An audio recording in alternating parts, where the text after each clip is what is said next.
Hello बच्चों, तो यहाँ क्वेश्चन दे रखा है। इसमें बोल रखा है the force on a charge situated on the axis of dipole is F. ठीक है, किसी चार्ज पे जो फोर्स लग रहा है जो कहाँ सिचुएटेड बच्चों, एक डाइपोल के एक्सिस पे, उसका वैल्यू दे रखा है आपका एफ। अब बोल रखा है यदि आप चार्ज को शिफ्ट कर दे रहे हो डबल द डिस्टेंस पे, ठीक है, डबल द डिस्टेंस पे अगर आप चार्ज को शिफ्ट कर दे रहे हो तो अब जो फोर्स लगेगा उसका वैल्यू क्या होगा बच्चों, आपसे अकॉर्डिंग टू क्वेश्चन पूछा जा रहा है। तो सबसे पहले अगर अपन बात करें रिगार्डिंग द की कॉन्सेप्ट जो हम लोग इस क्वेश्चन में बच्चों अप्लाई करने जा रहे हैं, तो बच्चों हम लोगों ने पढ़ रखा है electric field, electric field due to dipole.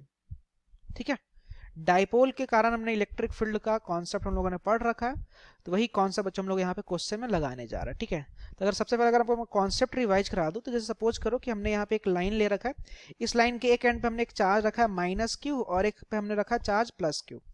हमने ऐसा क्यों किया बच्चों कि हमने सबसे पहले डाइपोल फॉर्मेशन करना है। डाइपोल क्या होता है, तो डाइपोल आपका एक सिस्टम होता है two equal and opposite charges का, ठीक है, जिसको अपन सम डिस्टेंस पे रख रहे होते हैं। ठीक है, तो मान लो कि इनके बीच का डिस्टेंस, लेट अस से सपोज करो कि इनके बीच का डिस्टेंस अपन डी ले लेते हैं। ठीक है, इन चार्ज के बीच का डिस्टेंस अपन डी ले लेते हैं। अब हमसे जो क्वेश्चन पूछा है, जो फोर्स लग रहा है चार्ज पे, वो कहाँ है, आपका एक्सिस ऑफ डाइपोल पे है ना, और वो फोर्स का वैल्यू एफ दे रखा है।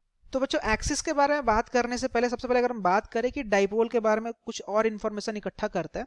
बच्चों अगर डाइपोल का अगर मैं सिंपली अगर मैं मैग्नीट्यूड बताऊं कि डाइपोल का वैल्यू क्या होता है, तो होता है आपका जो चार्ज रखे ना इक्वल एंड अपोजिट, उनका मैग्नीट्यूड ले लो। ठीक है, और इनके बीच का दूरी, इनका मल्टीप्लीकेशन करोगे तो आपका ये डाइपोल मोमेंट का वैल्यू आ जाएगा। और रही बात डायरेक्शन का, तो डायरेक्शन आपका होता है निगेटिव से पॉजिटिव चार्ज की ओर आपका डायरेक्शन होता है बच्चों।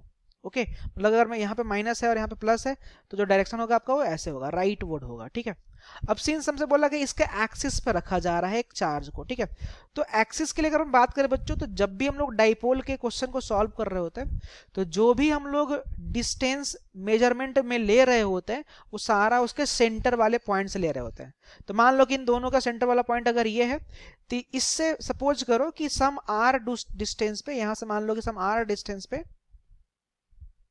एक पॉइंट है, मान लो हमारा ये पॉइंट ये है। ठीक है, तो ये पॉइंट क्या है, ये पॉइंट जो है बच्चों ना, ये पॉइंट इसके एक्सिस पे ही लाई कर रहा है। ठीक है, इस डाइपोल के एक्सिस पे ये पॉइंट वाला पॉइंट लाई कर रहा है, बिल्कुल इसी के लाइन के बराबर में है। ठीक है, अब इस एक्सियल पॉइंट पे इलेक्ट्रिक फील्ड का हम लोगों ने वैल्यू पढ़ रखा है। इलेक्ट्रिक फील्ड का इस एक्सियल पॉइंट पे वैल्यू क्या होता है बच्चों, तो इस पे इलेक्ट्रिक फील्ड का वैल्यू होता है आपका ट्वाइस ऑफ केपी अपॉन का होता है बच्चों आर क्यूब। ये वेक्टर फॉर्म में मैं लिख दिया हूं।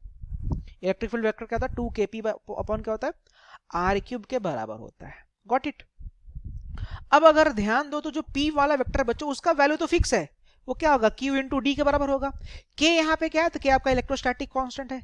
इस क्वेश्चन में क्या कर रहे हैं कि यहाँ पे हम अगर सपोज करो अपन चार्ज लेकर प्लस क्यू चार्ज रख रहे हैं, तो इस क्वेश्चन में क्या कर रहे हैं कि r के वैल्यू को अपन चेंज कर रहे हैं। ठीक है, r कहां से कहां तक का डिस्टेंस है, तो इस पॉइंट से लेकर के जो जहां पे चार्ज रखा हुआ है और इस डाइपोल के मिड पॉइंट से के बीच का दूरी है।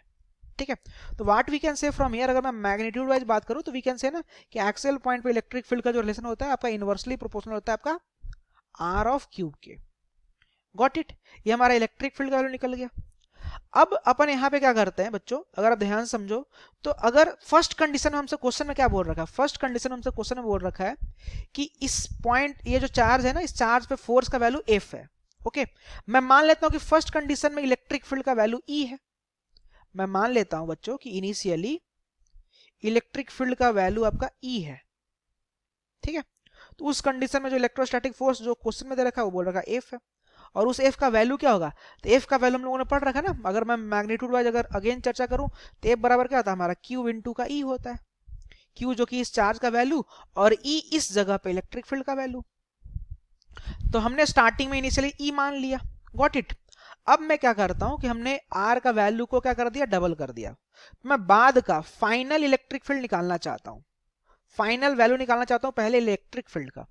तो मैं क्या बोलूंगा, मैं बोलूंगा स्टार्टिंग का इलेक्ट्रिक फील्ड अपॉन बाद का electric field, it will be equal to what, 1 upon starting का distance r cube divide by 1 upon बाद में क्या हुआ, डिस्टेंस डबल हुआ है तो 2r का अपन क्या करेंगे, क्यूब करेंगे। अब अगर आप इसको सिंप्लीफाई करोगे बच्चों, तो स्टार्टिंग में इलेक्ट्रिक फील्ड अपने ई मान रखा था, बाद में सपोज करो कि E2 है, अगर मैं इसको सिंप्लीफाई करूं तो 2r क्यूब ऊपर चला जाएगा, तो 2 2 जा 4, 4 2 जा 8 r क्यूब आएगा, और नीचे आपका आ जाएगा r क्यूब। तो ये आपका कैंसिल हो जाएगा। तो बच्चों जो E2 का वैल्यू आ जाएगा बाद का इलेक्ट्रिक फील्ड, वो आपका आ जाएगा E/8। अब उस कंडीशन में बताओ इलेक्ट्रिक फील्ड फोर्स क्या लेगा, F का वैल्यू क्या होगा।